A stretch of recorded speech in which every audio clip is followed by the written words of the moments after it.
The Federation has been engaged in bloody slaughter with the Dominion for 3 months. Garrick bruised his head on a bulkhead, and if Jake Sisko wants his articles sent to the Federation, he's going to have to provide a more balanced perspective. Hey, everybody, and welcome to the Seventh Rule with Cirroc Lofton. Oh, hello. We have a very special guest today. We're just going to cut to the chase. Noah Ake is joining us. Yeah. My triumphant return. You know him as Rin on Star Trek Discovery or that guy on Twitch. So everybody do yourself a favor and follow him on Twitter, and he will send you all the links you need to know to see him live. My name is Ryan T. Husk. It is a Nog episode. We are joined by Malissa Longo as well. Hello. Just wave to yourself.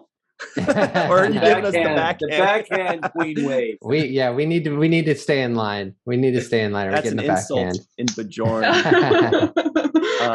Today we're doing a review of Deep Space Nine Season 6. Huzzah! Season 6, Episode 1, A Time to Stand, written by Ira Steven Behr and Hans Beimler, directed by Alan Craker. This was September 29th. 1997. Wow. How's everybody doing? In 1997, I was probably doing a lot better, to be honest with you. That was a good 97? Yeah. That was a good year. Yeah. Why so? How so? You know, I feel like from, the year of my birth until now, it's just been downhill. So just law of averages, I'm probably doing better at that point. So the earlier we go back, the better you're doing. That's my thought, man. That's my thought. Well, lucky for you, I think this is the low point. And I don't mean that as an insult to us. I mean, after this, it's going to go up. Oh. All right. All right. Okay. Yeah. You guys are going to send me back to 1997. I'm going to go buy CDs and download stuff off Napster. It's happening. You know, I was just literally thinking today, should I just throw away my CDs? Yeah, you should.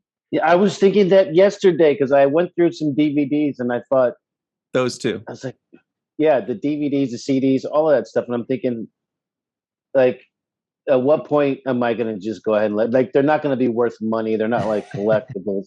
Yeah. Am I really going to watch season 5 of Family Guy? Not on Netflix. Anyway. Yeah.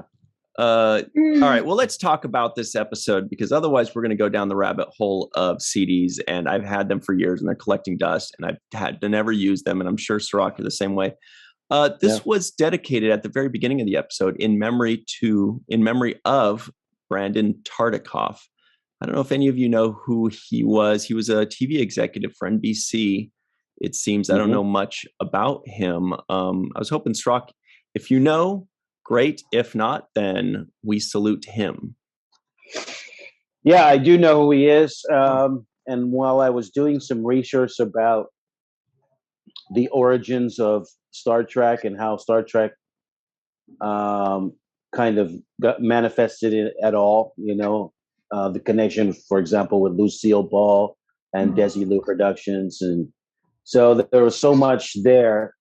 And in regards to Deep Space Nine, Brandon Tartikoff is essentially the creator of Deep Space Nine. Wow. It was his idea to do another Star Trek show after The Next Generation. And so he collaborated with Michael Piller at the onset of this show and actually came up with the idea of Deep Space Nine with Michael Piller. And as a matter of fact, so just an idea of the kind of shows that are credited to Brandon Tartikoff. He's credited with Hill Street Blues, L.A. Law, Law and Order, Family Ties, The Cosby Show, Cheers, Seinfeld, The Golden Girls. Okay. But Miami Vice, Knight Rider, The A-Team, Oh my Saved by the Bell, Fresh Prince of Bel-Air, Saint Elsewhere. Oh. So yeah, those are some of the shows that he's. At this point, you're just reading the TV Guide channel. Yeah. From, Right. That's it. in the late Throw 80s. MacGyver in there and we're all set. Yeah. Wow. Yeah. Some minor shows here and there, Wow. Yeah. And so then, as a side note, it says, and he was also involved in the creation of Star Trek: Deep Space Nine. So it's like the NAFTA Excuse me? for the Yeah. rest of his, at least on Wikipedia. But so yeah, no, Brandon Tartikoff is really the reason why Deep Space Nine exists, along with Michael Piller. And obviously, if somebody with that resume decides that he wants to do something, it pretty much gets done. So, shout out to Mr. Brandon Tartikoff, because I'm pretty sure he was around for the conception of this. Obviously, he didn't die until the 6th season or thereabouts, in between the 5th and 6th season. So he was able to watch the show not only blossom, but I'm sure he was keeping tabs. Blossom too? No, Funky Brewster. Funky Brewster. Yeah. That's even better. Wow, that is good stuff. Henry. Yeah. That's what she always say. So he was around to watch the show develop, and that's why he was credited with the title card in the beginning of this episode. Kind of just, it wouldn't have been here without him. So thanks to him, I had a job for all these years, and so I have to thank him as well as Michael Piller. So thank all of you guys for coming up with a great idea to really break boundaries and not do what everybody else is doing, and take chances as far as investing in a Black Star Trek show. So hats off to them for really going out on a limb and making history there. So thank you, Brandon. Cool. That sounds like also a really good question for the free-for-all. We'll list off all of those titles that Brandon was a part of, and ask everybody what their favorite one out of all those. Let's see how many Knight Riders we get. Well, no, we gotta talk about the episode. I was already gonna start talking about Golden Girls and Knight Rider. At least we're not talking about basketball this time, guys.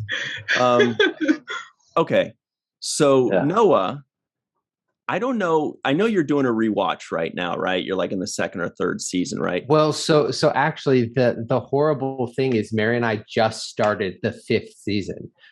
We just watched The Ship, and then we got What happened? We would have been right on track, but we got sidetracked and watched 3 seasons of Ink Wars, which is a tattooing reality show that's just. So it's just trash. It's just the best trash. But then I was like, oh no. But so I just skipped to the first episode of season 6 for this. But I missed the back half of season 5, or we haven't gotten there yet. So I've got a lot under my belt, but basically missing a lot of the key elements of the foundation for this episode, but you can kind of get it, Yeah. Rachel explains it at the beginning. That's some good stuff. You'll definitely have to go back. Yeah. Your wife is going to be pissed at us. She won't know. I haven't told her yet. I'm going to watch it for the first time and be like, oh yeah, wow. This is exciting. Those things. Aren't these cool? That happened? That's crazy. Way. I would have expected that. Yeah. You could just start making predictions. Be like, that's I don't know. I feel like Jake's gonna stick around. That's just a feeling I get. It's the writer in me. Yes, exactly. I'll do that. Yeah. I bet Worf's upset about something. Well, he's a powder. He's always upset about something.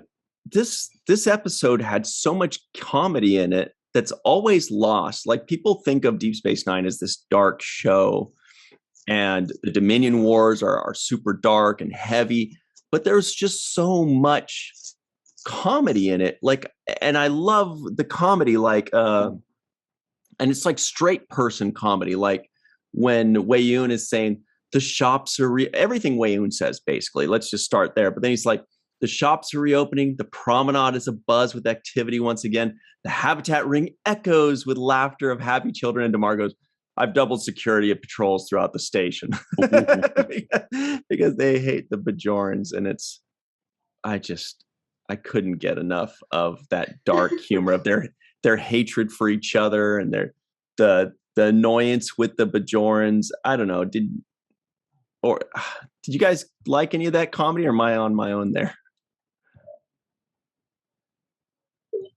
Guess I'm on my own. Yeah, you're on your own, I think. I was too busy being pissed off at them to be laughing. I'm like, Cardassians, you're such assholes. Yeah, thought of you when really goes full asshole in this one. Yes. Such a slime ball. Yeah. Actually, the sexual there was a sexual harassment claim somewhere in this episode. Yeah.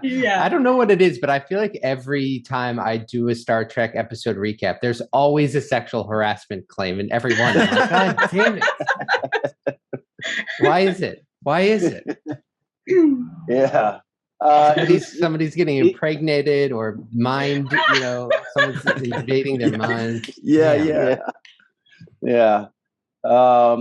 We have to update our guidelines. I think DS9 has the old guidelines. We really have to update it. But yeah, he's Dukat's definitely creepy. And going back to what you were saying, Ryan, about the humor, there was a lot of moments where I thought that they were playing more toward the humor, or at least trying to find some kind of humor.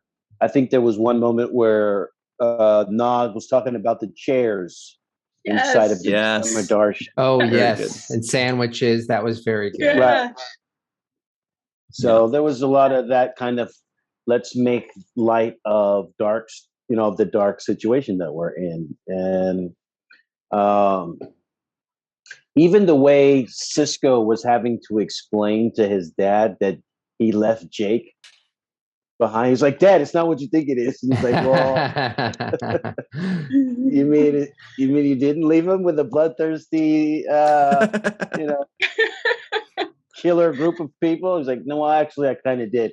So there were moments like that I thought were telling a very serious story in a lighter kind of way that made it a little bit more easy to digest.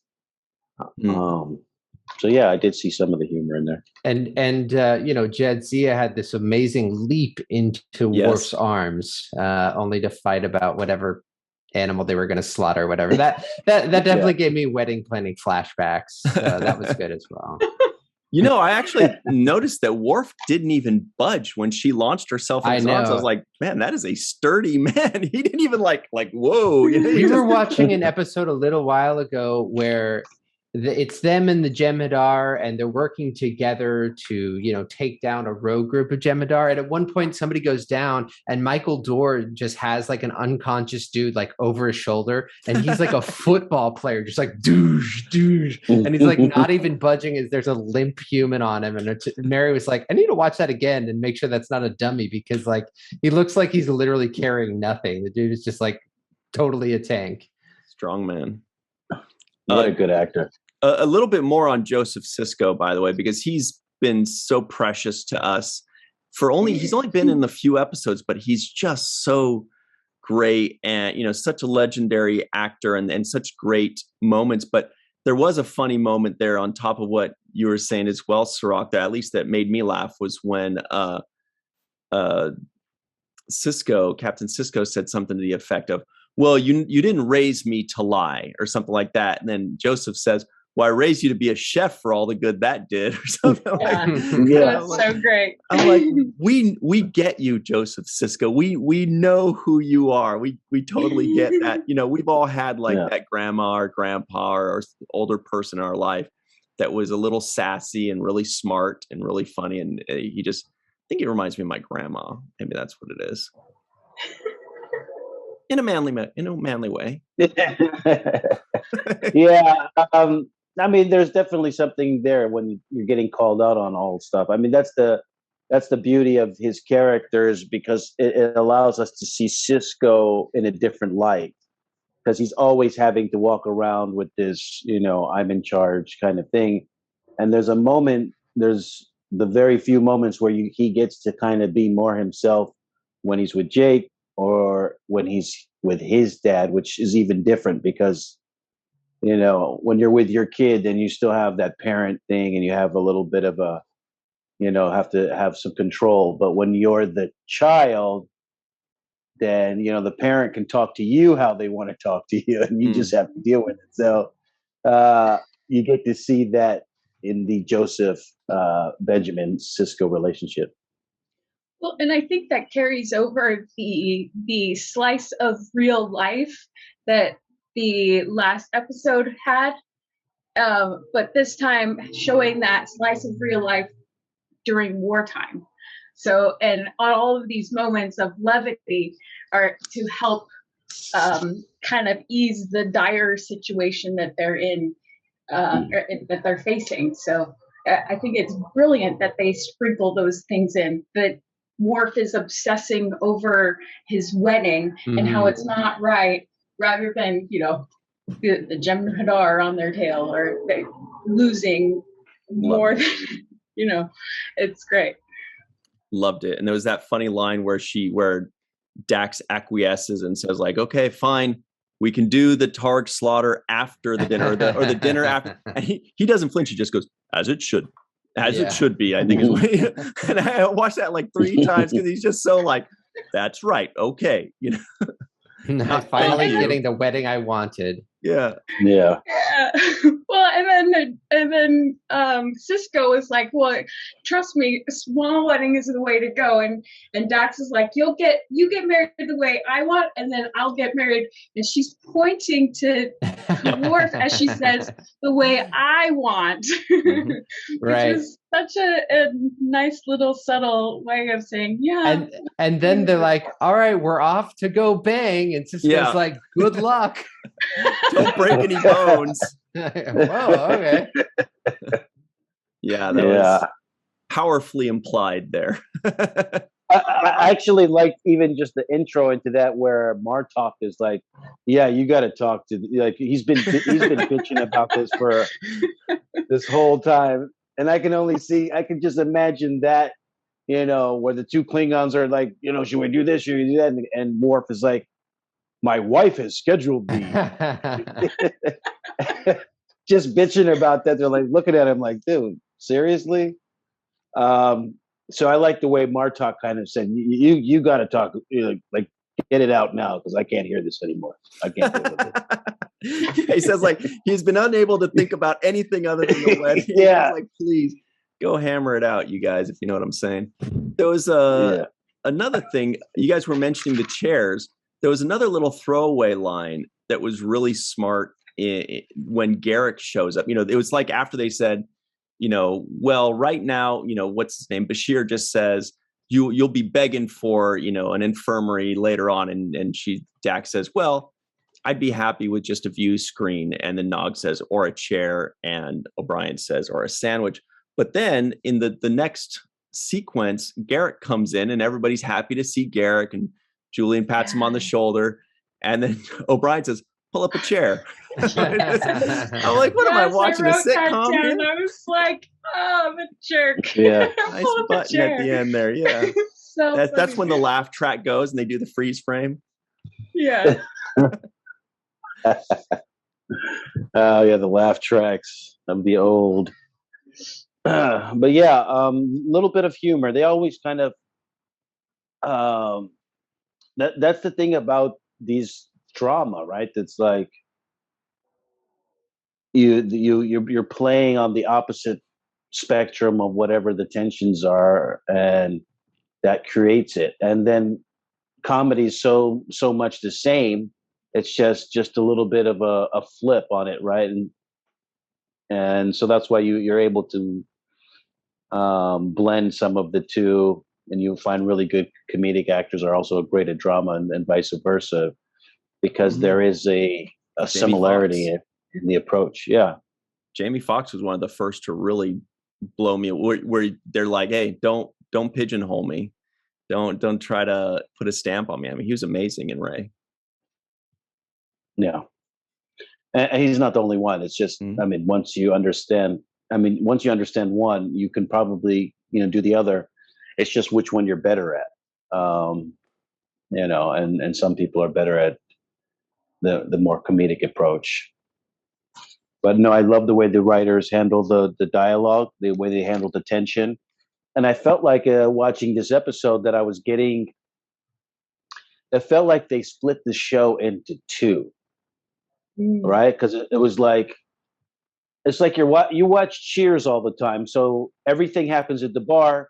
You're always watching Cheers. It's always at the bar. Now, if Sam Malone, has a hot dog cart outside, and half the show is about the hot dog cart and half the show is about the bar, you kind of split the show a little bit, right? He took like 3 or 4 people with him outside to the hot dog cart, and then the other guys are inside the bar. So it's almost like that. I feel like they've taken a show that was already complete and messed it up. How you mess up a Rubik's Cube that you buy brand new and you mess it up. I feel like they're taking a show, they've made it, they've set the boundaries, we've set the promenade, we know what it is, and now we're going to take everybody out of there, move a couple of people around, now throw, mix things up, and I feel like I have a whole new show with 2 shows. Yeah. Like I have what's happening on DS9 and what's happening outside of DS9. Yeah, they say, what is it? A movie is an event, and a TV show is a location. Like Cheers, or like Jerry's Apartment, or like Deep Space Nine, or like The Enterprise. So Noah, I don't know. I'm still kind of stuck on the fact that you skipped 20 episodes, and so I'm really interested in your perspective. Like, if things were confusing, or if you were just like, well, I have a pretty solid base of understanding and knowledge, so I wasn't too thrown. Although the only thing that I didn't have any recollection was Jake staying on the station. So when I don't really know the context in which that happened, so I find very interesting and fun that Jake gets left behind. And then we of course have my favorite scene in the episode, which is the Jake Wayoon walk and talk. Obviously I'm a big Jeffrey Combs fan, so I'm sort of curious to hear what he was like on set and what it was like to work with him, because that was one of my favorite scenes, and he kind of steals the show, as he often does in this episode. Yeah. Well, he's a joy and a pleasure. He's a very professional actor, so he comes to work. He comes to have fun while he's working, but he's really coming there to get the job done. And you can see the kind of fun he has in the performance. So the fun is on screen. It's not, the throwing bagels at the sound. That sounds fun. Yeah, that sounds like something you did. It's just something I did for fun. But no, he's so great because he was playing on certain moments there, and I just felt a level of comfort with him. But there were like moments when he would like, oh, Jake, like no, and he plays with his power because he's very powerful in this episode and in this show, right? This character has a lot of power, but he doesn't wield the power in a threatening type of a dictator type of way, like Dukat. He's like Dukat. He seems a lot more, like I said, charming, open to discussion. Like even with this, like he could very easily tell Jake, "Hey, Jake, you're going to write this story. This is the story you're going to write, right?" And that's all. I'm not going to accept anything else. I think Jake said something like, "I'm not writing Dominion propaganda," or something to that effect. Yeah. I know. And then he says, "Well, you keep writing. I'll keep reading. We'll leave it at that for now." Like, what the hell is that? Right. You got to impress me. But at least he doesn't like give him a mandate and say, "This is what you have to write. These are the subject matter you have. These are the questions and forward it to my office, and this, then I'll approve it." He's kind of giving him a room to play with. He's like, "You got to get it first, but you're not going to write stuff that makes me look like a bad guy. I'm too smart for that, right? So he's not letting Jake get away with the word occupation or whatever it was that was offensive. Yeah, he said that just sounds like such a bad word. We're going to take a quick break right now, but speaking of charming, we will talk about Dukat as well a little bit more, right, guys? Yeah, right? Yeah. Okay. We'll be right back on the Seventh Rule. Hello, everybody. We have returned on the Seventh Rule with Cirroc Lofton. Hello. We're joined by your favorite. I was going to say Andorian, but that's right. Jeffrey Combs was an Andorian too. Your second favorite Andorian. One of your favorite, at least top two favorite. Listen, Rin's not even my favorite Andorian, so I'm with you on that. Noah Ake is here. We also have Malissa Longo, of course, classing up the joint. Real quick, here are the trivioids that may or may not have made the cutting room floor. The Federation has been engaging in bloody slaughter with the Dominion for 3 months. Garrett bruised his head on a bulkhead. Seems like a lyric. Bashir calculates their chances of survival to be 32.7%. Garrett calls Bashir a Vulcan. Worf is upset that Jadzia scheduled the ritual sacrifice of the Targ after the wedding feast has been served. Quark gives Kira a drink on the house. As occupations go, Quark says this one's not so bad. It's been 3 weeks since Joseph Sisko poisoned anyone. That was another funny little line there. Yeah. If Jakes wants his articles sent to the Federation, he's going to have to provide a more balanced perspective. Those were the trivioids. I'm telling you, there was so much.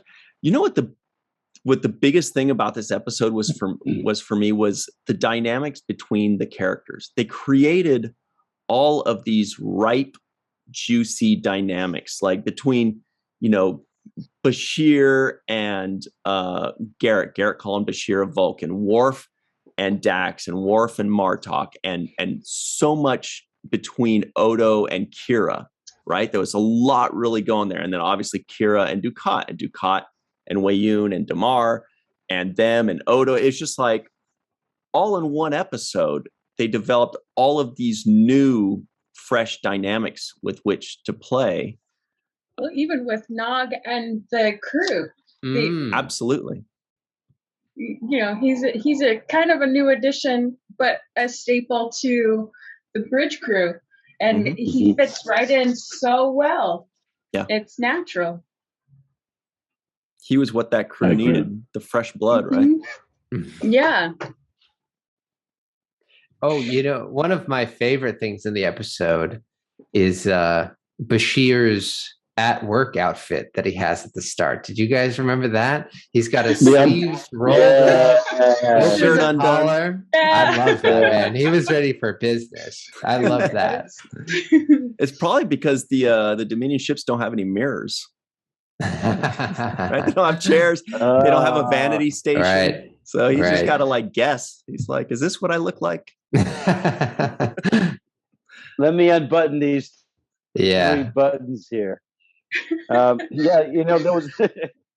was a moment where Cisco, I thought, did a great job when he was given the news about how much casualties that the Starfleet had taken, and he kind of did this thing where his face was twitching when he slammed his hand on the table and broke the glass.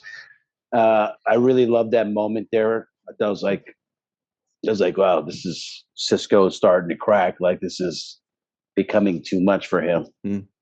Yeah, for sure. The breaking of the glass was an accident, but they kept it in anyway because it was just so in the moment that. Wow! Really? Wow! Yeah. Wow! Yeah. Tell us more. Wow, that's fun. I like to imagine that it's like that's him being really pissed off, but I can also imagine it's just like a really crappy, like nobody expected anybody to put anything on this. We'll never look at it. Let's just throw it on top. Right. Yeah, we know how props go. They're not really for actually hitting things. It just looks like it.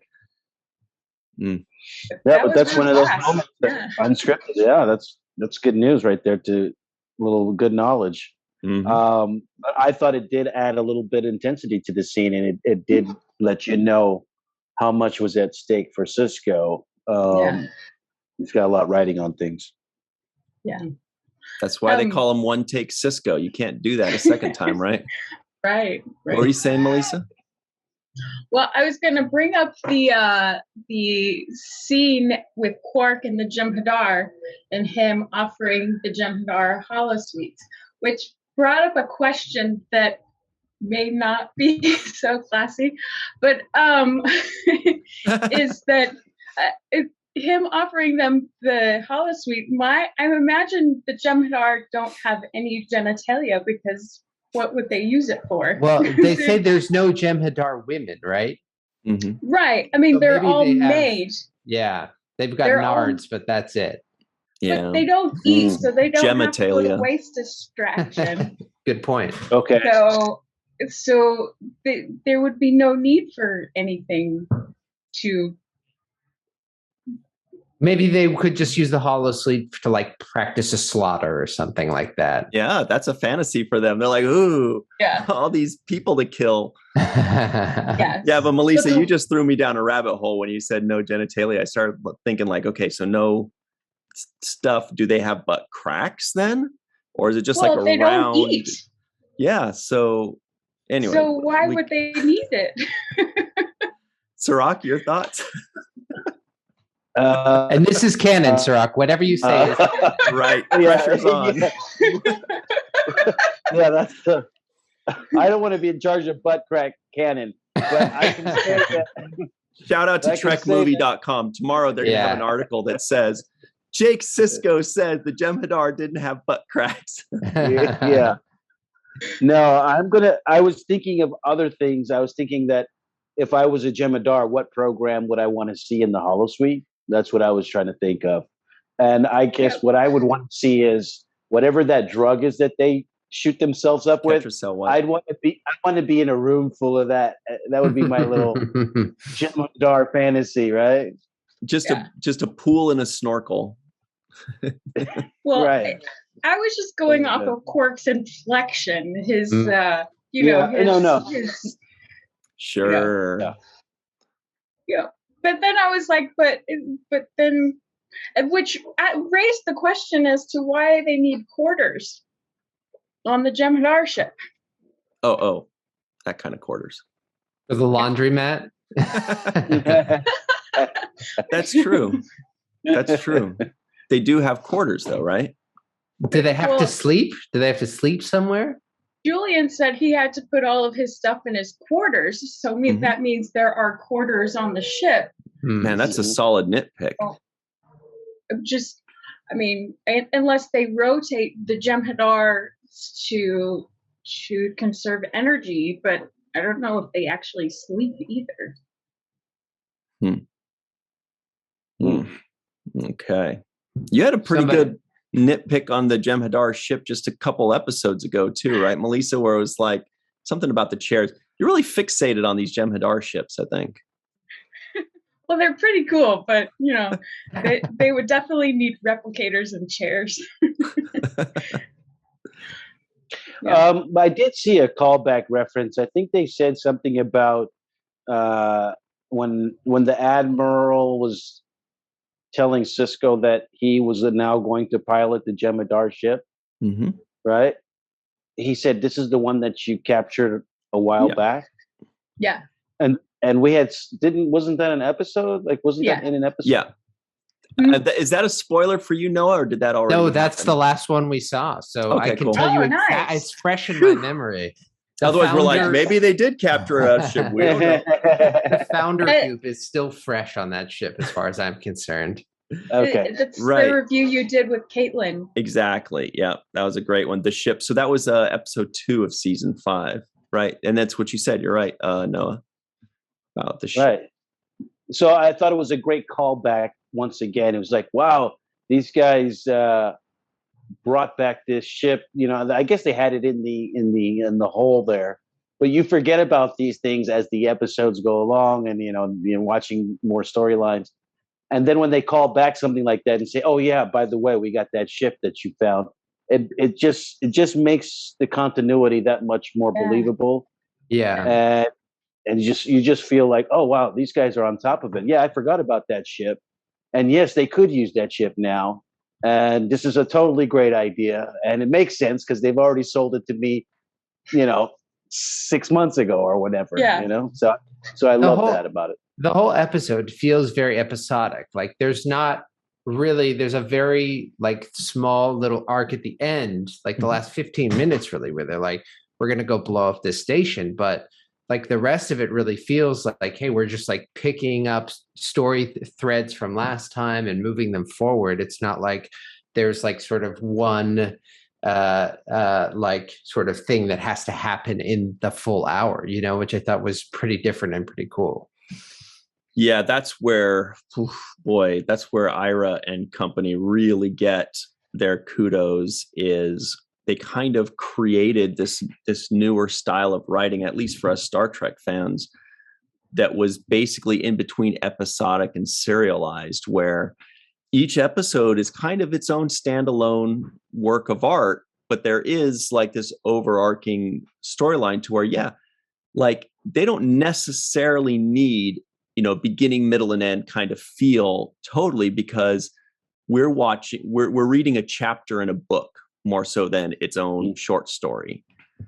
And it's amazing. It's that's why a lot of people, myself included, think it's you know, at least in the first 30 years of Star Trek was the best writing, I thought, and a lot of people thought, was, you know, seasons like 5 through 7 of Deep Space Nine.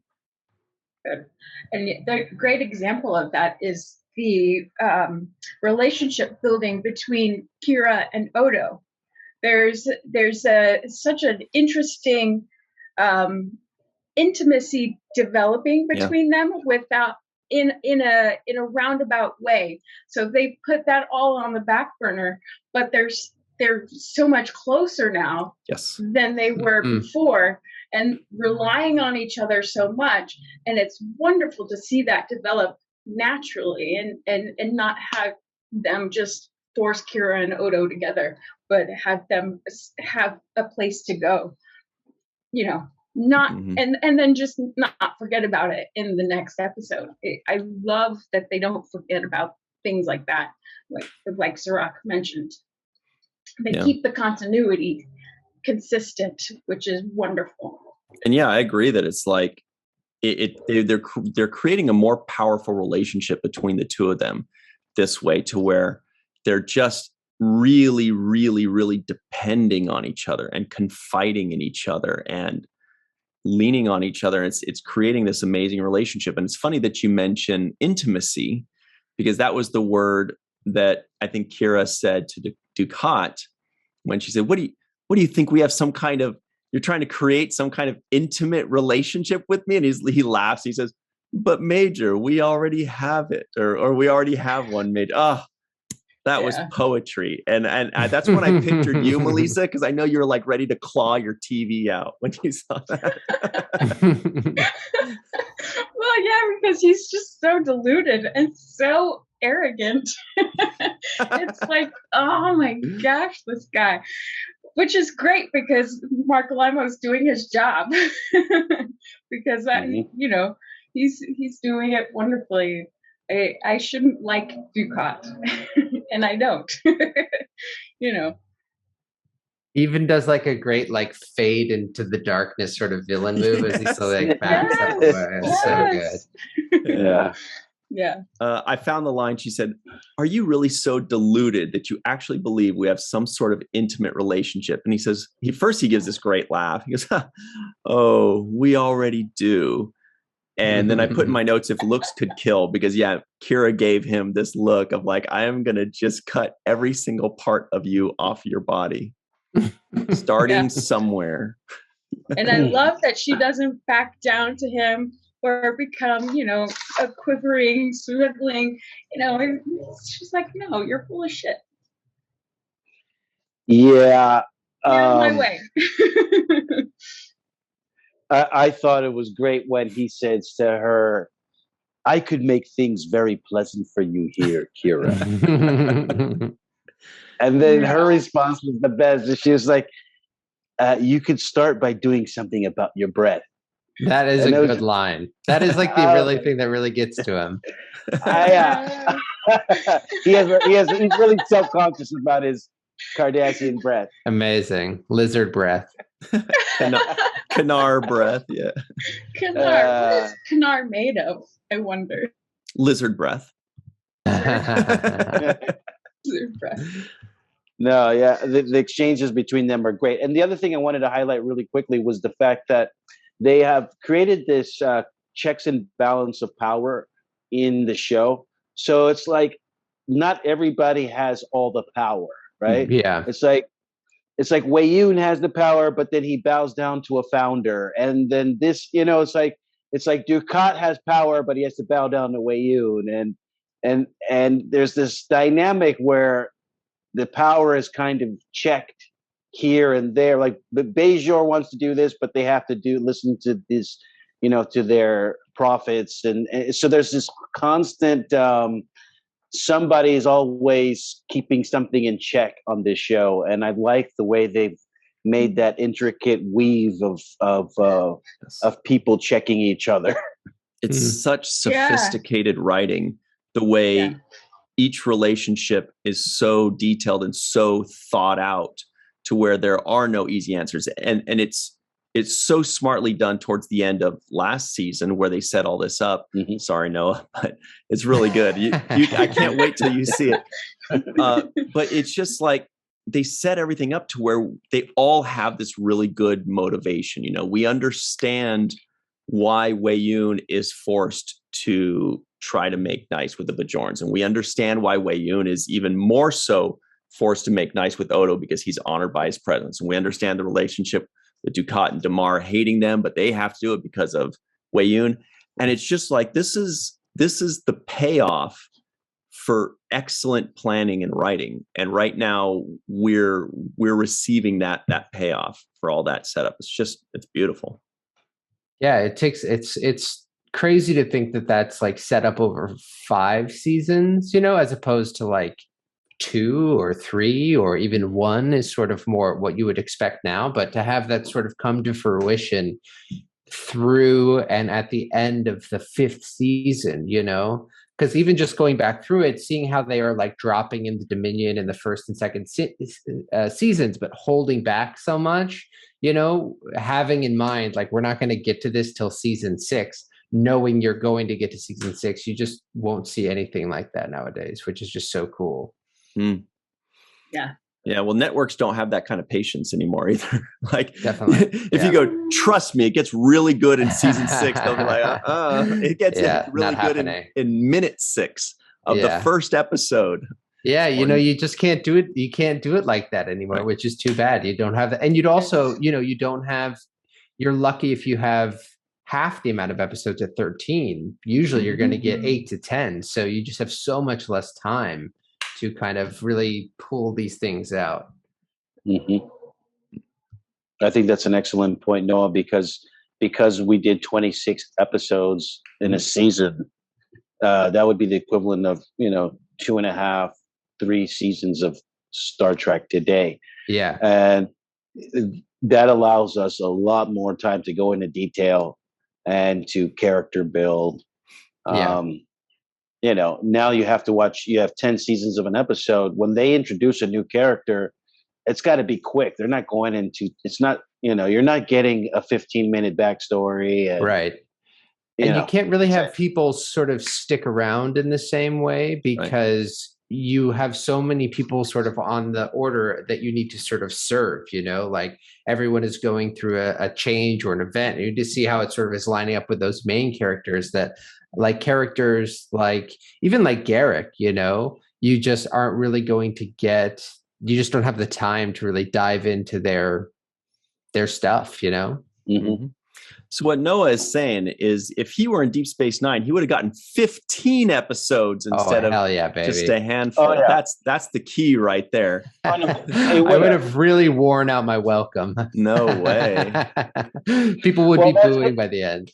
But no, it's also a testament to your skill, Noah, because in that amount of time that you introduced your Rin character on the show, we already had an attachment to it.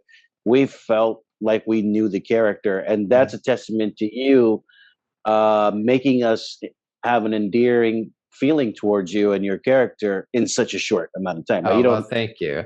And they did, and I think like it's also, they did a great job sort of understanding. The writers did a great job understanding, like, we want to put this guy in here, but we don't have the same amount of time that we used to. What are the tools at our disposal? And basically it was like, let's just have David Ajala look lovingly at him, and that'll sort of sell it for us. I think it's more than that. I think it's you got to do things super quick nowadays. You get that one. It's super lean. Yeah. It's a quick thing. It's just like when you're on one of those American Idol X Factor shows. As soon as the performer comes out, it's like you get 3 to 5, 10 seconds max before we're like yes or no, or you get buzzed off the stage. And to me, that's what, when we see a character like Ren, it's like, do I like this character? There's something intriguing about it. I want to know more. And you had to sell that to us, and you did a great job, obviously, because we love that character. And I think that's what Jeffrey Combs does for Wei-Yun. He makes us love that. He makes us like, really, like, that's an intricate character. I want to know more. I want to know more. Yeah. Like in that scene where he's like switching between like, immediately giving Odo what he wants and then telling Dukat to shut up. You're just like, oh, I gotta have more of this. So good. And then there's that one shot where I forget who he's talking to, but like somebody moves out of his light and a door opens and the blue light sort of opens on his face. And he's got those bright blue eyes. Do you guys remember that? It was just like, suddenly he's like, his whole demeanor is changed by the lighting, and just like, just more, Jeff, keep going. Yeah, that was such a good scene that you're talking about, Noah, where basically in a nutshell, Odo shows up, Wei-Yun's like, ass kiss verbiage. And Odo says, I want my Bajoran forces back. Wei-Yun's immediately like, consider it done. And he says, I want them on as my security. He says, I don't see any problem with that. Like, he's just like bowing to him. And Dukat says, I do. And he's like, this is between me and Odo. He's like, quit cock blocking me, man. It's so good. Like how he just snapped, like he's just like kissing Odo's ass. And then he's like yells at Dukat. It's beautiful. But just to add on to that, because performance-wise as an actor, when he walks up to Odo, he could have delivered that 1,000 different ways, right? But he actually opened his arms. I don't know if you saw that his hands were open. Like, he was like, and he stood there with his hands open as if like, you're merciful. I beg for your humility, have mercy on me. So just the fact that he stood there with his hands open and kind of head down a little bit, like not looking him directly in the eye. Those were body language choices that he made. And that's what makes the performance that much better. That's what makes Jeffrey Combs gets the big bucks and always gets invited back, because of those kinds of decisions performance-wise in those moments.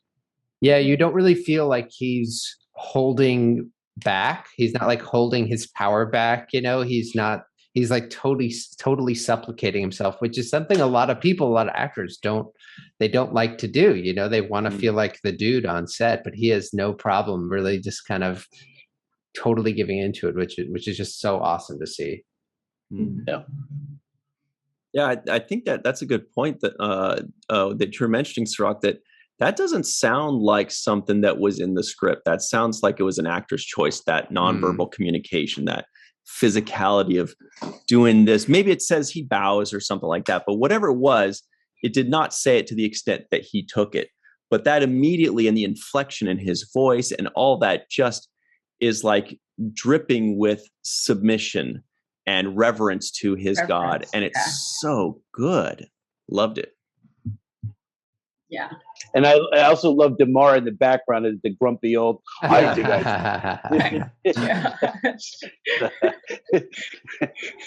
just in the background. You can tell he's got a plan up his sleeve. You can just tell he's like, just give me the word, and his hands on a knife. It's twitching on a knife right now. he is itchy with that trigger finger, and you can just tell he's just slowly in the background, like grumping and. It's like, we see you, buddy. We see you. And Casey does a great job too at demonstrating his belief that Cardassians are the best species in the universe, and everyone should bow down to them.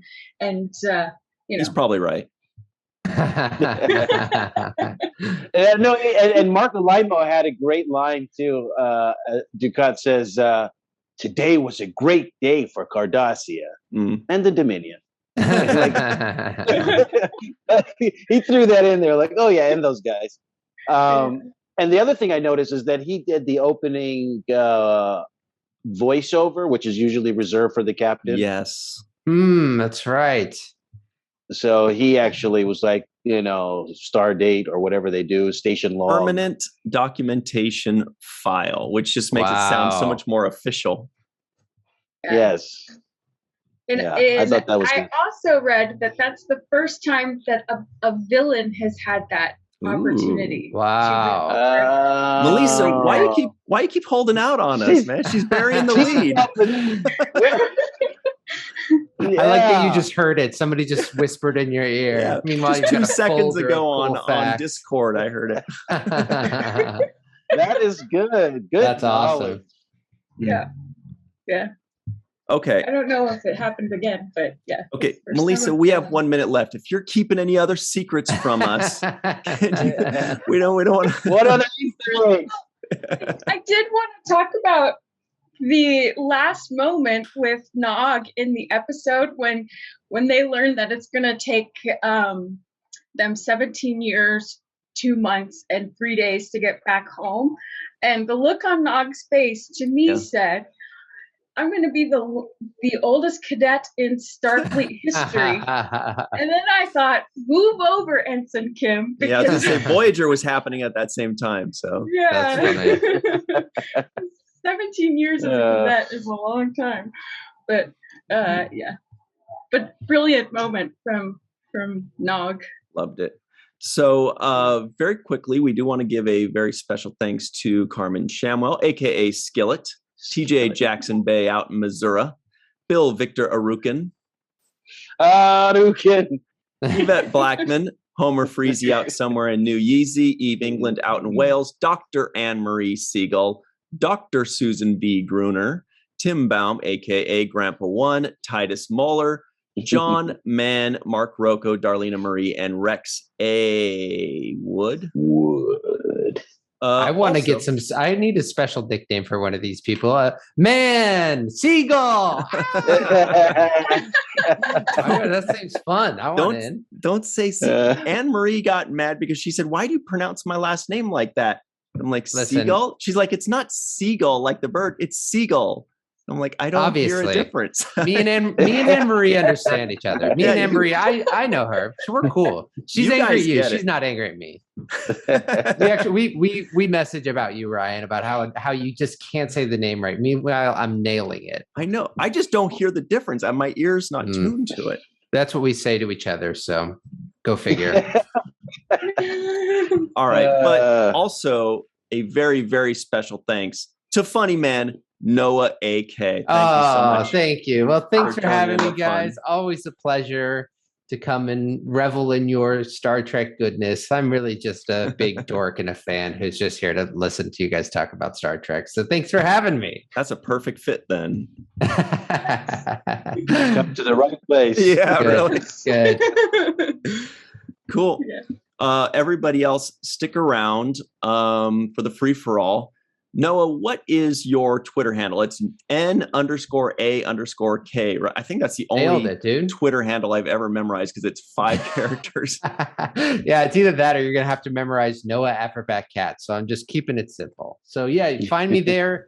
Find me on Twitch at the Type 1 Trek Geek. Come hang out. We're having a good time. Good times. Great. Thank you very much. Everybody else, stick around for the free-for-all. And always remember the 7th rule. What's up, everybody? Welcome back to the 7th Rule. I'm here with the classy Malissa Longo in the house. We've also got our host and our main man, Ryan T. Husk, in the building. Let me give a shout out to the Admiral, Rex A. Wood joining us today. Excellent. We've also got Mr. Tim Baum, aka Grandpa One, representing for Manchester. Mm-hmm. We got the wrong one. Keep going. Let's just roll with it. He's like, no, not for Manchester. And also, we got Homer Freezy from New Yeezy in the house, keeping it Hello. easy. So, Freezy from New Yeezy. Yeah. Ladies and gentlemen, the wonderful, beautiful Dr. Susan Gruner joining us. And last but definitely not least, Dr. Marie Segal. Hi. Very nice. And I'm Cirroc. Let's get it started. Right? You went, I'm Cirroc Lofton. No big whoop. Whatever. No. Yeah, let's get it started. The All show's right. all back to you, and it's all yours. So, yeah, let's just open it up because this was such a freaking good episode. It's, oh my goodness. Wait a minute. We forgot. Cirroc Lofton. Jake Cisco guesses the IMDb score. Oh, yeah, we did forget that. We just had so many good things to talk about. Yeah, there's a lot going on in this one. I don't know. I'm going to say 8.3. That's my guess on this episode. An 8.3. Anybody else have any guesses? 3. I just realized I hadn't turned it yet. Turning 10 into a verb. I tend it. Attend it. Mm-hmm. Anybody else? Any guesses? Why can't it be like over a 9? Why can't it be like a 9.7 or something? Why are all these 8s? I don't like those 8s. I don't like Eight something is good for IMDb.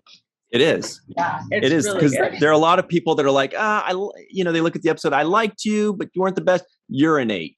Or I went out with a guy you're on the an show eight. and he never called me back. Let me just lower. Yes, it was an 8.6, Cirroc. Very close. Oh, very wow. close. Very good. But yeah, we just couldn't stop talking about there was so much humor, there was so much darkness, there was so many great intricate storylines and character dynamics. So let's just keep it going, right? My guess is that Homer has something to say about this episode. What do you think, Homer? Do you? It's just going to be a general statement. I think this is the first one where we get the serialization. And we end and it's like, wait, okay, that's not a complete episode that we're used to. And so there's more to come. And I did look ahead in the companion, so I know how long the arc is. And it's pretty exciting and everyone gets to do something fun, mostly. I especially liked, if I may, the scene that I have is Dukat after he is taken over doing a line. Cisco's office. Yeah, that's what it looks like. Yeah. I think here, maybe I did the grab at the wrong time, but I think he had spun the ball or something like that. Yeah. So that's what's going on in this particular scene. But he knows that Cisco said, basically with the ball being there, that he'll be back for the ball. Mm-hmm. Yeah, we didn't talk about that scene. That was really fun. I love that they keep bringing back the baseball throughout the entire series, and it just means so many different things at different times. And right now, it's basically it's basically like showing, this is Cisco's presence here, saying, "I'm going to be back." Don't call it a comeback. I never left. That baseball signifies him. It seems, yeah. Exactly. Yeah. And it actually it reaches some kind of nerve inside of me when I see Dukat holding the ball. It's something that bothers me about it. It's like it's like seeing your girlfriend with somebody else. That's not yours. That's not yours. Just wait till he grabs that Willie Mays card. Then you're really we're fighting. We got fighting words. Those are fighting words. And didn't you say that Mark Alemo has the ball? It's right there. Yeah. No, she No, I mean, means in in real real life. It got Not in real life, stolen. but maybe we should have him on the show and ask him. Are you saying you want Mark Alimo? I think yes, we do. We want Mark Alimo. We want Mark Alimo. Okay. Sounds good Well, to me. and it's placed at such a great moment right after he's been sexually harassing Kira. So that's just an extra jab of his gross sliminess. You know, now he's touching Great word, Cisco's balls sliminess. too. Yeah. So, yeah. Are you trying to say that Dukat and Major Kira don't already have this intimate relationship? Oh, yeah. Well, that's apparent, isn't it? We're trying to say that he's got Cisco by the balls. Hey, zing. I was waiting. I wasn't Or trying to say that. D-ball. Hey, that Ball. ball even liked the joke. You've got it in stitches right now. Oh. Where's There your it is, cowbell? Homer. Oh, yeah. That deserves a God, you're cowbell. about to That get ball was stamped. laughing so hard it's in stitches. Oh, wow. Rex, do you have any thoughts on this episode? Well, a little bit, I guess. This is like when Deep Space Nine is really good, is when, Cisco is mad, you can just see that he's mad. And at the end, the fleet, it gets defeated and they're going back, with only 14 ships left out of many ships. And you can just see how angry he is about what is going on. And this is just when really that character really grows a lot, is during this time. I love some of the things that go on during this. With Garrick and Bashir, when he's talking about him being enhanced, and he's talking about, now you're going to show it off. You didn't do it before. And Bashir goes, well, I didn't think I should do that, and now I really don't care at this point. And he comes in and he starts showing off what his intellect is. And being able to come up with calculations when he says, well, what's the percentage of us actually surviving this? And Bashir goes 35, and he goes, I was hoping it would be higher than that, and then 50%. And then he said, I was hoping it'd be higher, and he said 32. Right? Yeah. But no, great. This is a great episode. This is some of the best Deep Space Nine there is when they start getting in with the Dominion and everything like that. So yeah, absolutely great episode. Mm-hmm. Now, Dr. Susan B. Gruner, everybody, you tend to watch these episodes before we review them. Did you do that recently? Have you seen it? What do you think? I did. Yes. I'm noticing a lot more because of you guys. And I don't really know how to explain what I mean by that, but I noticed like the carpeting and stuff. I never paid attention to it until like 2 or 3 episodes ago. I love what they did. There were some Data-esque moments with Bashir. Mm-hmm. Or Spock. Like figuring out how long it's going to take to get back without warp and without warp drive, and I love that. I love the details, the darkness, the light, the way the ship was lit, every little detail. They're just so good about every little detail, and every character has depth. Every single line, I just don't know how they. Yeah. Why did they do it for Deep Space Nine? And as much as I love all the others, they're not the same. They can't touch the level of character development and the depth of the characters in every single character. Nog has great lines. Everybody has great lines, and some of them are funny. I think there's humor, and sometimes when you're terrified, you have to have humor. Yes. And that was definitely part of this. And this is one of my favorite episodes. I say that a lot. I just love all of them. They're 10s, damn it.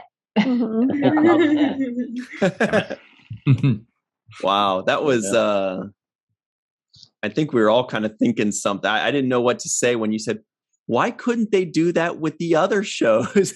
Like, I don't know how to respond to that, but like, maybe part of it was that the writers couldn't do 2 shows, or maybe that. I think what Ira UPN. I think Ira told us. I think what he said, Cirroc, and correct me if I'm wrong, but I think what he said was something like they were watching the suits were paying attention to Voyager, and they kind of just went, Deep Space Nine's the other show, and Voyager was their darling. But then in that, they had the freedom to experiment a little bit more. And that experimentation turned into phenomenal writing. It wasn't like an experiment where they go, okay, well, we tried, didn't really work out. Let's go back to the formula. They tried it, it worked out, and it stands the test of time, right? Well, that's exactly what Aaron asked Ira directly. Nice. And Ira said, after when Voyager started, Voyager was now the flagship show. And so the eye of Sauron was off of them, so they could do whatever they want. Yeah, so Ira walked into the, writer's room and said, it's time to play, basically. So the curse was a blessing and then. They did. Yeah. Wow. Yeah. I think that it has a lot more to do with just the fact that number one, Michael Piller set the tone for the characters in the show and what he wanted to accomplish. So a lot of the basic elements of what the show was actually captured in the pilot. So they started off already kind of defining which direction they wanted to go into. Even in the first 2 minutes, Right. Yeah, right away. So in my opinion, Michael Piller laid down a blueprint for, okay, this is what I want. These are the characters that I want, and this is the kind of show that I want. And to Ira Bear's credit, he took that framework, he took the raw ingredients and chefed up a beautiful, 7-course dinner for us to feast on. It always ends up as food with us, doesn't it? We always go back to food. A sandwich. But I just feel like it's the writing. It's not just the fact that Paramount was looking the other way, and it's the writing. It's people taking the chance and having the background of knowledge. Remember when Ira and Robert and all these guys, when they start talking about writing these shows, look at all the references that they bring. They're like, yeah, this book and that, this, and then and they did this and this show and Twilight Zone, and they did this back in. So they have this like super abundant wealth of information and knowledge that they're picking up from and saying that they want to incorporate in the show. I mean, the book titles, the name of the songs, like everything is handpicked, right? We watch and was like, why did they pick that title? Well, because Casablanca and this and that, and so there's so much layered into the show because the writers had a desire to layer those things and also have the knowledge and expertise to kind of pick and choose what they wanted to do. So I give the credit to the writers for making those choices, and specifically Michael Piller for setting down the tone and Ira for picking up the ball and dunking it. It might have been Ira. I can't remember who actually specifically said that about Michael Piller, is that character was so important to him. It was the most important facet of going into writing a show. And it shows, as you said, right from the beginning. So, yeah, I think you're right there too, Cirroc, as far as credit to Michael Piller for being brave enough to and to be as principled in his thoughts as how to approach Deep Space Nine and the love for their characters. That's what we love about it. Those awesome characters. And it's just so many of them. It's so rich. Dr. Anne-Marie Segal, your thoughts on this episode, if any? Just that we get Dr. Bashir with rolled up sleeves, which is one of my favorite looks. The rolled up I like sleeve. Tim's response. Yes. Tim is like, I mean, Liverpool. Damn it, Liverpool. Liverpool. My bad. Also, like the really And fun voice thing when I was finisher. watching is like that scene with Dr. Bashir and Garrick, like it really catches the intimacy of their relationship that goes unspoken, like in the words they're saying. Like Garrick at one point even sort of like touch/caresses Dr. Bashir's arm, and you can like really see like how they're like adding things between the lines, and they do it so well. But I mean, this episode's just fabulous. It's really good. Yeah. Really, really good. I was thinking when he changed his name to Dr. Liverpool. Sorry, sir. Yeah. With exclamation marks. I'm surprised it's not all caps, but I got it. It's Liverpool. But no, I'm surprised that there wasn't a reference to Dr. Bashir. Well, if you're so smart, you still haven't been able to figure out how to get a girl on this station. Except for Melora. What was her name? Melora. Yeah, Melora. The one that did the flying punch at someone. It's okay. There's still going to be more patience for him to weirdly seduce. Yeah, it's so funny because like with all that intelligence, the awkward approaches and advances that he made in the early parts of the season, you would think that's not the sign of a genetically enhanced superior mind, right? They were kind of really archaic advances that he was making at these Dax and everybody else. So that was one thing that crossed my mind. But I did like the intimacy that Odo and Kira had in this episode. I think there was a moment where Kira said, like, I feel comfortable talking to you. And she started to open up to him. And I was like, wow, this is like, he's getting everything he wanted. Like, by acting like he didn't want it anymore. It was kind of crazy. It was the best. That guy gets setup it. Part. He knows. Yeah. But like every time the episode ends, I'm like, will this be the week that Cirroc like can't stop watching and he goes on to the next episode even though he doesn't have to? It's getting I almost went into the next episode on this one because of the ending. It didn't give me enough of an end. I don't even know where these start and stop because I always watch. I just let it run. It's so they're all so good. Yeah, it wasn't a solid enough ending for me where I was like, well, let me sneak into the next. No. Let me. I actually had to pull myself back, and I was waiting actually for a to be continued. Like I don't know why, but I was stopped doing all that kind of stuff because it's like after I think a 5-6 episode arc. The to be continued is silent. Well, I do miss Majel saying it. Like. Yeah. Speaking of which, Tim Baum, #1 Chelsea fan. What did you Grandpa won. Chelsea. Sorry, Liverpool. Yeah. Well, actually, I was going to refer to one scene. Nobody's mentioned it, and it was when they were on the getting used to the Jem'Hadar ship, and Nog's kind of whining, and Chief O'Brien. Some of you may know a chief petty officer in the Navy is kind of the backbone of the Navy. Even officers listen to him. So when O'Brien just basically turned around and said, suck it up, shipmate, that's what would have happened in real life too.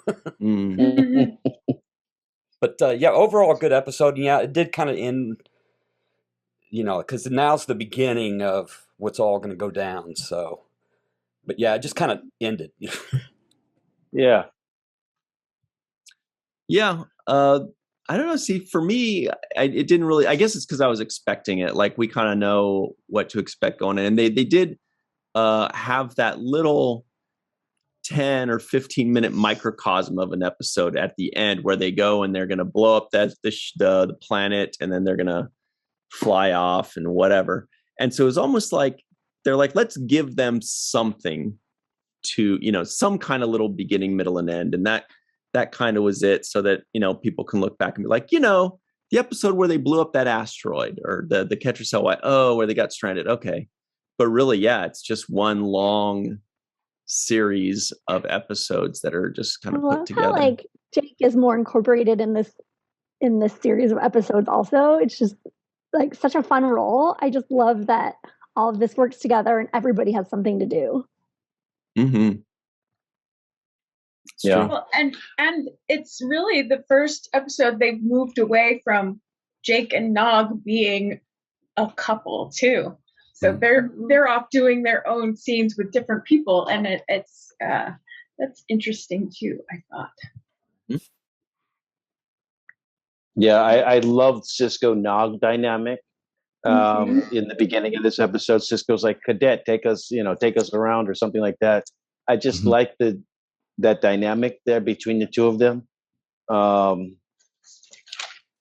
And yeah, with Jake, I'm glad to see that Jake's getting a different kind of storyline, a different kind of purpose for being around, instead of just always hanging around. And they're actually giving him something to do. So I like that. And I also like the way that they did it is putting him into the journalism and the kind of reporting and stuff. So it allows him access to conversations and to be digging and to be investigating.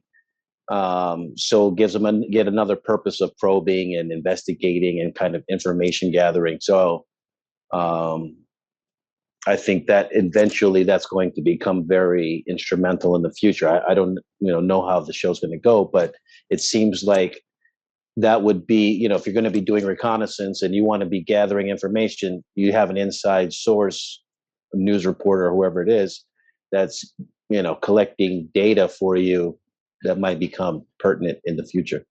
Now, everybody at home that's saying, "What do you mean you don't know? You were in it." You guys, it was 24 years ago. He does. It's almost completely new to him in every way. But it is something interesting that, Nog is being placed at the big kids table in a way, whereas before the two of you were at the little kids table in many episodes. And now you, Jake Cisco, you have a direct storyline with the highest, official member of the Dominion, like the person in charge of that entire story arc there, you're directly involved with that person. So both of you have now gone up to the big kids table, and it's a really interesting thing. I hadn't really thought of that. Yeah.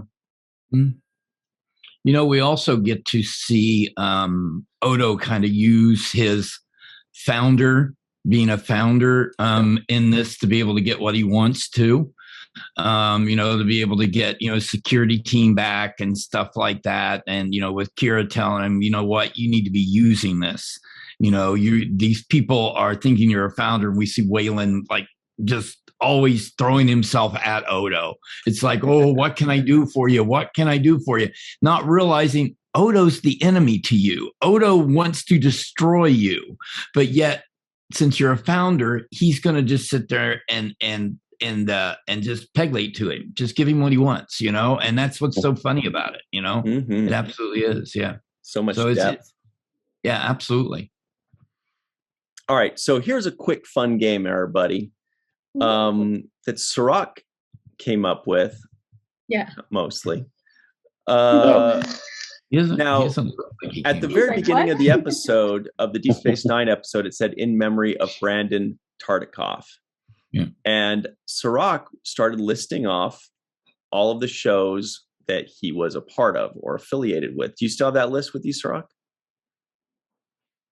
Yeah, I do. But I mean, to briefly, without getting to it, is, Cosby Show, Fresh Prince of Bel-Air, Cheers,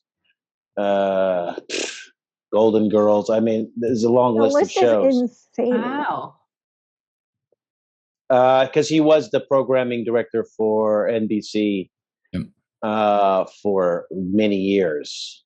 So he's got some responsibility for all of these shows being produced. But he has a direct responsibility for the creation of Deep Space Nine. Mm-hmm. Okay, yes. Didn't he pass away at like age 47 or something, like incredibly young? So that was like all before, like in that short life. 48. Yeah. Wow. Yeah. Okay. So here, I'll just name off a few of the things what they said. He was affiliated with over at his careers at NBC, the Cosby Show, the Tonight Show, Knight Rider, Family Ties. God, I wish there was a better list I could find. What were all the others? Hill Street Blues, L.A. Law, Law and I was Order. going to say L.A. Law. Yeah. Holy cow. Yeah, Cheers, Seinfeld, The Saved Golden by the Girls, Bell. Saved by the Bell, Wings, Miami Vice, Yeah. The A-Team, Yeah. St. Elsewhere, and Night Court, like a bunch of shows. Wings is like one of the best shows you can watch on Paramount Plus that isn't anywhere else. He also helped develop Punky Brewster, which I know is Ryan's favorite. One of them. Aren't they doing a Punky Brewster reboot? They're rebooting everything. So just name a show from the 80s or 90s, and they're definitely Deep Space Nine. They're rebooting. And he was also a big baseball fan. So baseball's in this show because of Michael Piller. And I would assume that Tartikoff has I wondered about that. a baseball connection with Michael Piller. I'm sure they were baseball. Yeah, is that why they had that buddies. like Dodgers box seat or whatever Yeah. team they'd go to? Yeah, so I'm sure they were baseball buddies, and that's ultimately one of the reasons why baseball is such a big part of DS9. So the question is, of all those shows that we just listed, which is your favorite besides anything Star Trek related? I know. Yeah, I know. Hard. Toughie. Here we go. Let's start with Melissa, because, Yeah. She's brave. I picked my answer at the beginning of the episode when you were listing it off, when Cirroc was listing it off. The Golden Girls. Whoa. Yeah. Mm-hmm. Mr. Tim Baum. Sorry, it doesn't say that he was an executive for any soccer games. So, but NBC has the English Premier League contract. But no, I'd have to say Wings.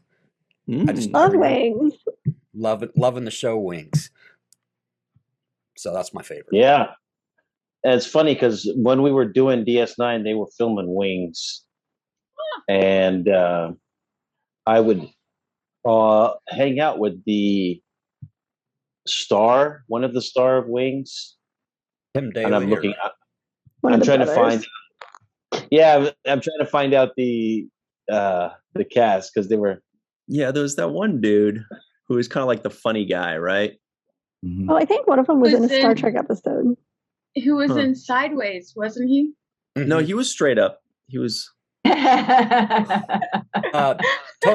Shalhoub was in there. Monk Oh, played the really? taxi driver. That's cool. Love Tony Shalhoub. So the guy I would hang out and play a lot of basketball with. One was Tim Daly a little bit, but mostly Thomas Church. That's the guy. Yeah. Thomas Hayden Yeah. Church, right? Yeah. Thomas Hayden Church. Yeah. Mhm. Yeah. And he'd Went always to be. Yale, by the way. Brandon did. Wow. He went to He went where? to Yale. Yeah. I'm looking at his. Oh. I mean, it's no Penn. Well, the Yale is mightier than the pen, or how's that go? Mm. Sue, what's your favorite Brandon Tartikoff? Well, I'm going to show my age here. I remember.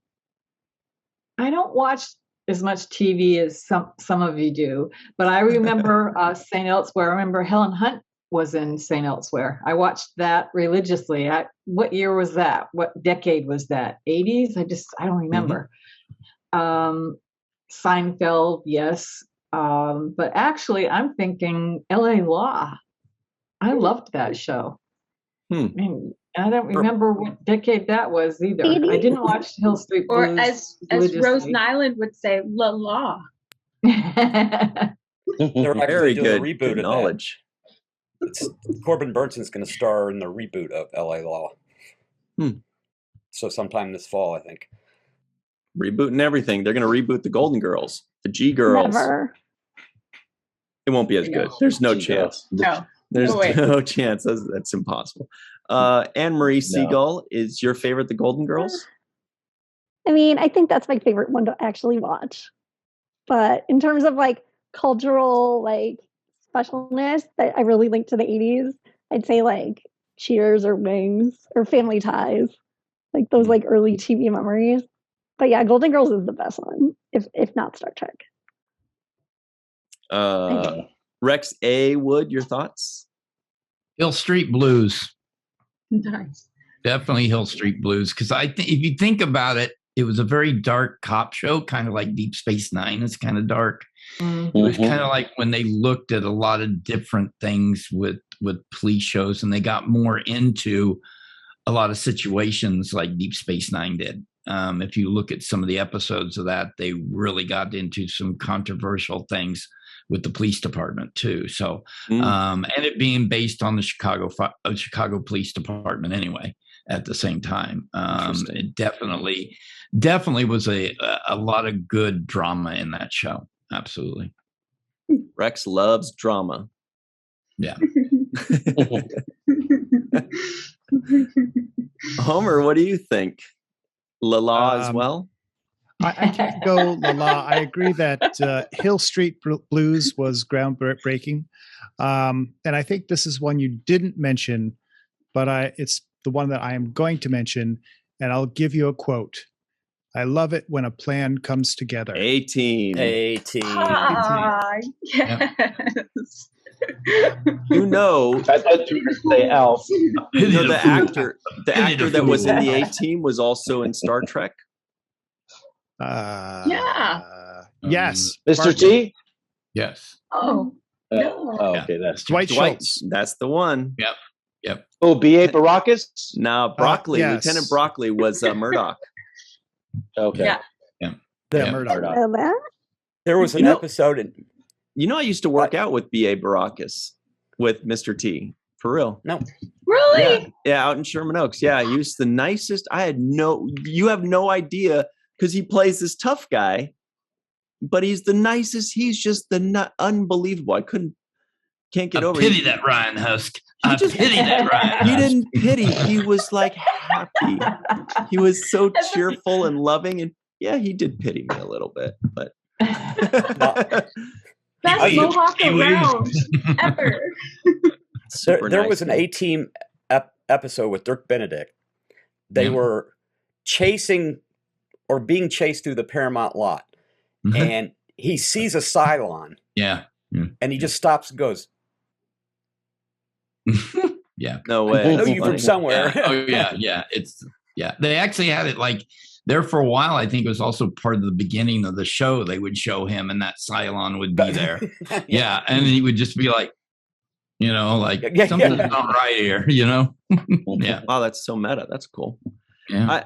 For me, I mean, I like the A-Team very much, and I liked Cheers very much.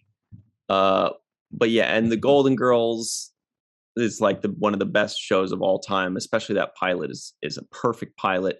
But I mean, Seinfeld. I gotta put Seinfeld up at the level of Golden Girls or above. And God, I'm just gonna name them all. And the Cosby Show was kind of like a very important part of my childhood. You know what I mean? Yes. So. But not L.A. Law or Hill Street Blues. I never saw any of that stuff, so I don't want to seem like I'm just saying yes to all of them. Cirroc, did you have a favorite? Yeah, I was going to say, it's funny because now it's like not even politically correct to talk about the Cosby Show anymore, which is so sad. Yeah. But it was an impactful show, and it was a show that showed a Black family, in my opinion, in a positive light, and as educated people. So it was huge in my kind of life and me framing out, how I saw myself in the world, and how I wanted to be in the world. So I would say that was very show. It was a great show. I really liked it when they did the music thing. Sometimes at the end when they play music and then mouth it. I'm thinking about what was the one the episode where the little girl, I can't remember what her name was. Rudy. But Rudy, yeah. Yeah. She Or screamed Olivia. out the words of one of the songs, like, baby! Remember that episode? Oh, Yes, yeah. it was Rudy. Yeah. Yeah. That was Rudy. That was so great. So Yeah. good. It was so funny. It was just it was such a great show. It was the and show great for a while there. Yeah. stories. Yeah. It was. Great stories and yeah. And they shouldn't be discounted No. because of No. any I know. I agree. No, Yeah. not at all. Why is there Yeah, no, something the that Cosby happened Show with was impactful. Cosby? No, not at all. Yeah, Oh, no. I'll tell you later. We'll talk about it later. Just real quick. I'm sure it's just like one or two things. Just Google Yeah. it. Just Google it. But no, it was a great show. It was impactful, and it showed, like I said, it showed a black family in a way that I think we've never seen before. Because they were educated, they were professionals, they were raising their children in a positive way. So that was They were inspirational cool. for me. They were cool. It was just a cool show. Yeah. And of course, Cosby himself is one of the legendary comedians of all time. Regardless of what you think about him, he has accomplished that in his life. But no, I also like the Knight Rider. I mean, as a younger, Oh my gosh. David as Hasselhoff. a younger kid, Yeah. talking into the watch and Kit the car, and that my dad had a Trans Am, so I was Okay. I was Mr. Knight Rider. What Nice. color was the Trans Am? No, he didn't have a black one. He had a white Trans Am. That's okay. When he was going through his midlife crisis, he got himself a Trans Am. So You So, you were those- talking about remakes. You know that Quantum Leap's coming back. Oh dear. No. They're all Hearing coming that, back. Yeah. You're welcome. It's coming Oh, back dear. now. yeah, Yeah, it's like this is crazy anymore, right? It's like some shows do need to be left alone, I think. Even though they do come back, I just think there are ones that they take and they can ruin it. They can actually ruin it sometimes. So Okay. We got to run, but let's knock this out too. What is one show that you think there's just no freaking way that they can remake it because there was something just too magical about that original that it's just impossible? I know. I'll start. Yep. The show that they can't remake is A Man Called Hawk, Yep. Mm. Yep. and that's because you need a guy like Avery Brooks to pull it off, and I haven't seen one on the market. I don't know if you guys have seen one, but I haven't seen an Avery Brooks on the market or anyone close to him. And recently, actually, Mark Wahlberg did like a Spencer for Hire movie or something. You guys hear about that? Mm-mm. And yeah, it was like basically Spencer for Hire, Mark Wahlberg style. And they got a guy to play Hawk in that show. And needless to say, it was not memorable, and I don't even think it was a success. But so yeah, that's the show that I'm going to go for. What do you think, Melissa? I'm gonna say the Golden Girls because it will not be nearly as good. It won't. There was just something about the chemistry of the four women in that show that there's no way to remake that. You can't duplicate that. That was they broke the mold. You know, when I was a kid, I thought that B. Arthur's character was kind of like the weakest one, like the most, the one that I didn't really care for. But then upon rewatching it, like whatever it was a few months ago, I was like, she's actually possibly the funniest. B. Arthur. She's brilliant. Amazing. I was like, B. Arthur is giving an acting clinic, a comedy clinic right now. This is crazy. I was just too young and stupid. B. Arthur, I'm sorry. Well, she plays the straight man, for lack of a better word, impeccably. I mean, yeah, and Armin talked about that one time too. That's a difficult part to do, to be the abbot to the Costello. you know? Yep. So. Homer, what do you think? Oh, by the way, Homer is the yeah. seventh rule straight man. Like, go ahead. Yeah. So I think a show that they couldn't bring back, and I forget the exact question, but I'll just give you the name of the show, Sledgehammer. Okay. I remember that one. Yeah. I like those kinds of, like a police squad type of show, the things that had Leslie Nielsen in it. And this is similar to that. And I don't know, maybe that its era has passed. I forget the name of the actor who did it, but I enjoyed the show. Yeah, he was blonde. Yeah, there was Sledgehammer, there was Remington Steele, there was Hunter. There was like this whole like genre of like the dude, he always gets his man kind of thing. Yeah, right? but Sledgehammer had some humor built in, whereas Hunter, that was Fred Dreyer, I think it was, who played for the Rams, who's very much like a type guy. And then Sledgehammer is its own thing. Right. David Rash was the Sledgehammer guy, right? You also played basketball with him, I'm sure. No, I never did. No. Blew him out. How about Fred Dreyer? No. Oh, the lead singer of Limp Bizkit, huh? Yeah.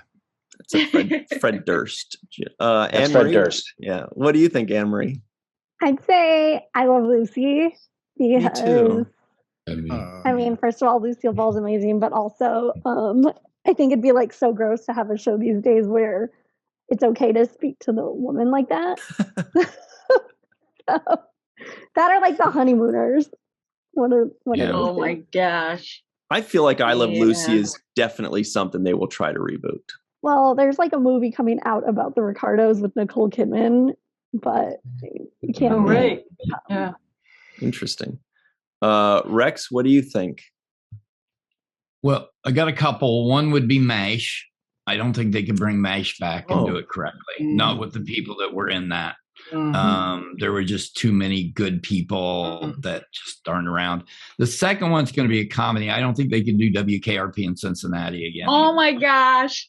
Yeah, I just don't think they could. I think that they had such a good with Howard Hesseman and everybody that was in that.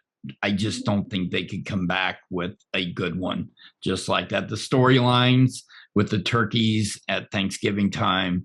I mean, there's some classic things that happened in that show that I just don't think they could bring back. So those would be my two. Great. Those would be mine. What do you think, Sue? I have two. These times you would think it would work, but I'm thinking of All in the Family. It was so groundbreaking at the time. And also, I really love Charmed. And I know they did reboot it. And I thought, yeah. I didn't like it at all. I didn't like it at all. Yeah. Okay. Definitely. And I know they didn't get along, right? The cast is that, maybe I'm wrong. The original Charmed cast? Yeah. There was some, There's a lot of friction. Well, they're witches, right? Alyssa Milano did not get along. There was something with Alyssa Milano, yeah, right, with Shannon and Holly Murray, But All in the Family. And we could use a show kind of like that, but not. It wouldn't be anything. I just don't see how they could do it. All right, Tim. What do you think? Well, Rex stole my MASH. Sorry. That is such a good answer. This is kind of a hybrid. The current Battlestar Galactica. They did the reboot in the 2000s, and they got it right. And it's like, leave it alone. Yeah, you did it perfect. Yeah. So that one should never be touched again. Stick with the second one, right? Yeah, that's cool. Right. Yes. Yeah. I just want to give an honorable mention to Three's Company because that's like the best show ever. But I do think that is one that they would consider rebooting. But I feel like because it's one of those things that has like a gimmick that they will want to reboot. Like instead of a dude and two women, it's a woman and two dudes, or there's going to be some. I feel like just there's reboot it the same way. There's something. There's something in there. But I will say the one that there's no way they could reboot is Seinfeld, because it's not actually, and they made a joke about this, it's not actually a show about anything. There's nothing to reboot. You know, with Cheers, it's a bar.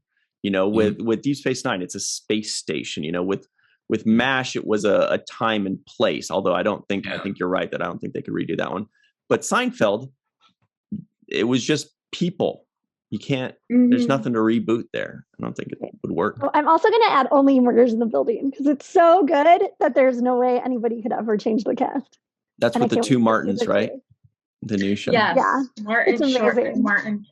Yeah, they're funny fellas. All right, well, we better run. Cirroc, did you give yours? Yeah, The Price is Right. That's no way they can redo that. Have your pets spayed or neutered. I hear you're getting a call, Cirroc. Hang on. From The Price is Right. Wait a minute. You, Bob? Yeah. Come on, Cirroc. I want you to come do Prices Right. I've always wanted to hold one of those really skinny microphones that just have the little top on it. Yeah. The Bob Barker. Yeah. No, you said wheel. A man called Hawk. All right, everybody. Everybody at home, thank you so much for joining us. Boy, this was a lot of fun. Thank you so much to Tim Baum, #1 Liverpool fan, Admiral Rex A. Wood, okay. Homer Freezy, Melissa, Anne Marie, Sue. Thank you all for joining us. Boy, season 6 is going to be wild. So hang on to your hats. And always remember the 7th. All right.